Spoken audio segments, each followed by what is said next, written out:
Hey everyone, thank you all so much for tuning in. Today I am going to be ranking the 3 major side missions of Gotham Knights. These are the 3 villain case files that you can find and take down in Gotham City, which are of course Harley Quinn, Clayface, and Mr. Freeze. There are some other characters in the open world who give quests to the Knights, like Lucius Fox and Penguin, but these characters don't really offer any narrative extension with their side content to Gotham Knights, and so I feel that it is unfair to compare them to characters like Harley Quinn who have full narrative cutscene based character arcs for their side content. So I'm going to go ahead and jump right into my list, but I would also urge you to leave yours in the comments below. I'd love to hear what you thought about each of these characters and how you felt Warner Bros. Games Montreal handled each of them.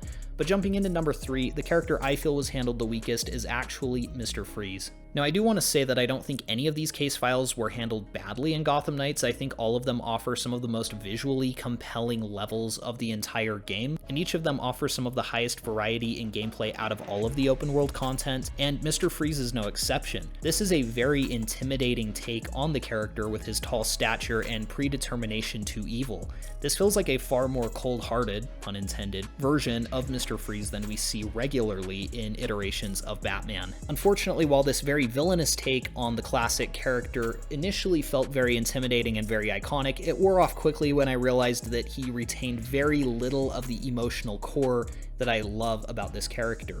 He doesn't feel much like a sympathetic Batman villain anymore as much as just a very cold-hearted killer. In terms of his boss encounters, they also feel underwhelming, especially when compared to the high bar that was set by Rocksteady in Arkham City, where you had to use strategic stealth takedowns in order to defeat Mr. Freeze successfully. It was a fun change of pace that made you switch up your tactics as your normal ones did not work. In Gotham Knights, you just use beat-em-up mechanics the same way that you do with any other thug on the street.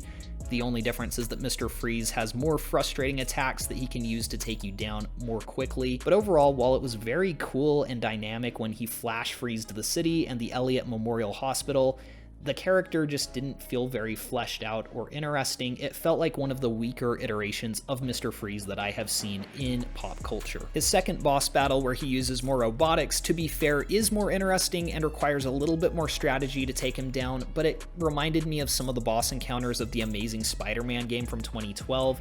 It still just relied on your basic ranged and melee attacks and didn't really spice up the combat enough to really feel different than the other encounters that we were experiencing throughout the games.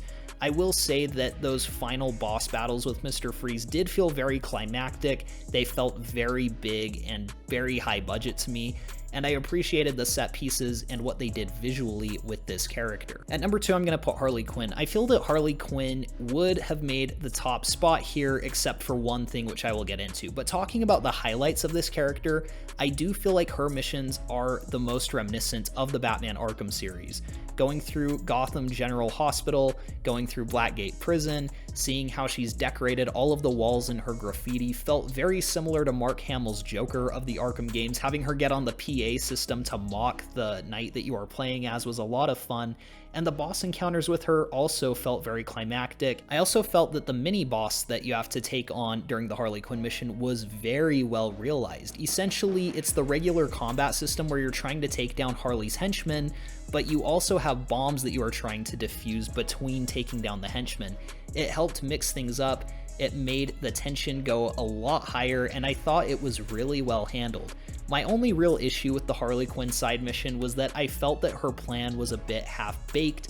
I didn't feel that it was very well fleshed out, and so overall as a character it caused her to fall just a little bit flat. I do feel that she was very well acted, and this felt like an interesting take on the character. I would like to see more of her if they are able to make Gotham Knights sequels. I would like to see this iteration of the character come back.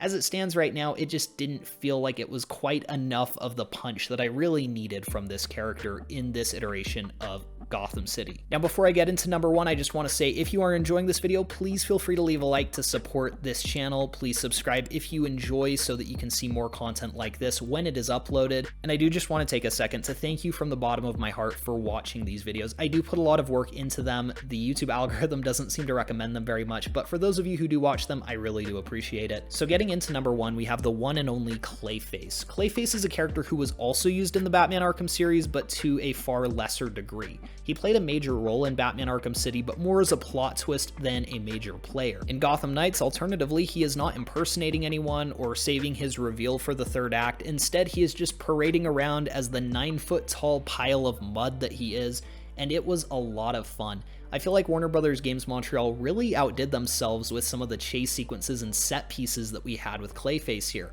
I loved the integration of the Batbike, which I felt was not heavy enough overall in Gotham Knights. I loved the chase sequences with Clayface. I loved when I went into that final boss battle with him and found that it was actually too difficult. I had to jump out and change my gear to suit some of his weaknesses as a character so that I could take him down more easily.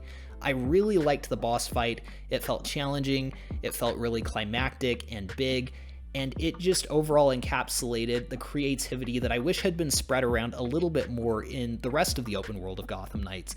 This to me felt like the true high point of the game, and I really appreciated every moment of it. I also thought it was really funny how he was trying to make a biopic about his rivalry with Batman. It really highlighted how Basil Carlo from the comics is actually an actor. That's his origin story, and so I loved how creatively Warner Brothers Games Montreal was able to tie that into this side mission. But anyway, that is my ranking of these 3 case files. Please be sure to leave yours in the comments below. I'd love to read through them. Thanks again, everyone, for checking this video out, and we will see you guys in the next one.